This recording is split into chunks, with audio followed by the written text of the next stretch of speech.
With the prospect of a blue wave in the November elections, Republicans and Democrats appeared to have escaped embarrassment Wednesday after primaries across 8 states. President Donald Trump cast the night as a win for Republicans. "So much for the big blue wave, it may be a big red wave," he tweeted Wednesday morning, hailing what he called the Trump impact. "Great night for Republicans.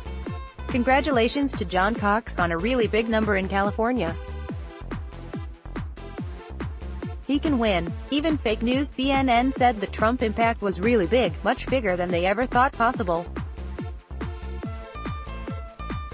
"So much for the big blue wave, it may be a big red wave.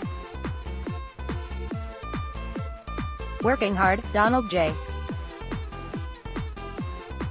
Trump, at Real Donald Trump, June 6, 2018. While some California contests remained too close to call, Republicans avoided disaster in the race for governor by nominating business executive John Cox to the November ballot. Lieutenant Gov. Gavin Newsom, a Democrat, easily captured the top spot in Tuesday's unique top 2 primary system while Cox finished second, putting to rest GOP fears that no Republican would qualify for the deeply Democratic state's top office. Democrats were fighting to avoid a similar potential calamity in California's many competitive House districts, considered critical in their quest to seize control of Congress this fall. At least 2 of their best pickup opportunities in Southern California may take days to be decided, but Democrats avoided being blocked from the ballot in the vast majority of the state's top battlegrounds. That remains to be seen, as voters in 7 other states went to the polls. Neither party immediately appeared to suffer major setbacks. But Trump saw the night as a repudiation of fake news. "Many more Republican voters showed up yesterday than the fake news thought possible," Trump tweeted. "The political pundits just don't get what is going on out there, or they do get it but refuse to report the facts. Remember, Dems are high tax, high crime, easy beat." Overall, it was a big night for women, as female candidates for governor advanced, including Democrat Michelle Lujan Grisham in New Mexico and Republican Kristi Noem in South Dakota. Female Republican governors in Alabama and Iowa will vie for their first full terms after succeeding men who resigned. California's Sen. Dianne Feinstein also fared well, fending off challenges from the left. It was still unclear whether a Republican would earn enough votes to oppose her on California's November ballot. The governor's race was one of many drawing attention to California, a state not accustomed to being a national political battleground. But its handful of competitive House races, more than a half-dozen Republican-held seats may be in play, have made it hotly contested territory in the fight over control of the House, drawing big money in the spotlight on the biggest primary night of midterms. Democrats need to pick up 23 seats nationwide to retake the House. Much of Tuesday's drama focused on women, including former federal prosecutor and Navy pilot Mikie Sherrill, who bested a field of Democratic rivals to replace retiring New Jersey Republican Rep.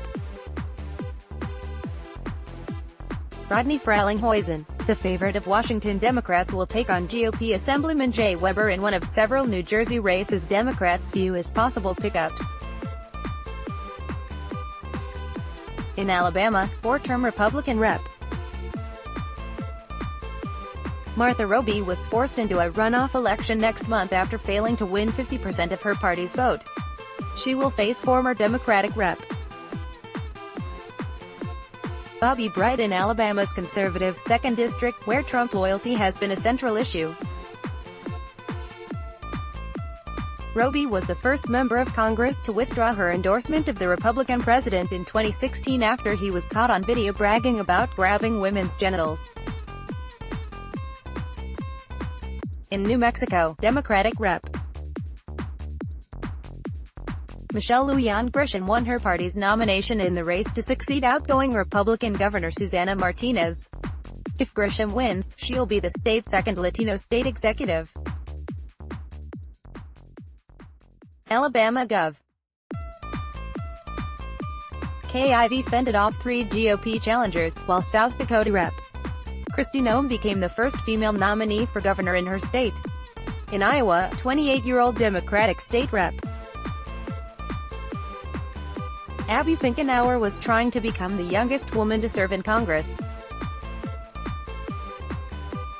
In New Mexico, former state Democratic Party chairwoman Deborah Haaland, a tribal member of Laguna Pueblo, won her primary and could become the first Native American woman in Congress if she wins this fall. Haaland said in her primary victory statement, "Donald Trump and the billionaire class should consider this victory a warning shot. The blue wave is coming." Mississippi Republican Sen. Roger Wicker won his primary contest, as did New Jersey Sen. Bob Menendez, a Democrat who faced federal bribery charges last year. The jury deadlocked, but Republicans hope to use Menendez's legal troubles to tar other Democrats like Cheryl across the state. Republican businessman Bob Hugin claimed the Republican nomination to face Menendez this fall. In California, national Democrats spent more than $7 million trying to curb and repair the damage inflicted by Democrats attacking each other in districts opened by retiring Republican reps. Ed Royce and Darrell Issa, and the district where Republican Dana Rohrabacher is facing challenges from the left and the right. In 2 of the 3 Southern California districts, Democrats were coming in second place behind Republicans, but the races were too close to call early Wednesday, leaving Democrats at risk of being locked out. In another, Issa's district, Republican Meters and Diane Harkey was leading in early returns, as 2 Democrats vied for the second slot. Republican Rep. Mimi Walters easily advanced to the November election in her Orange County district that has been targeted by Democrats. The second spot remained up for grabs.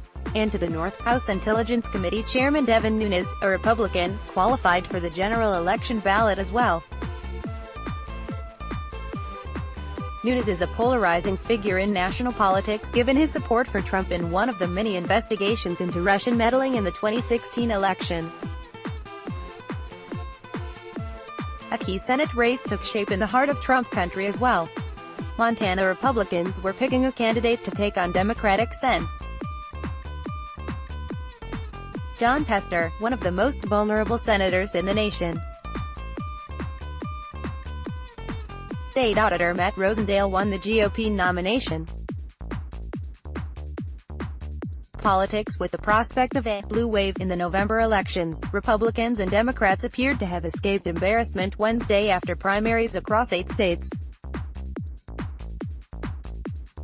Donald Trump, GOP, primary, election 10:32 Wednesday, the 6th of June 2018, 12:32 p.m. 2018-3206 Wednesday, the 6th of June 2018, 12:32 p.m. Newsmax Inc.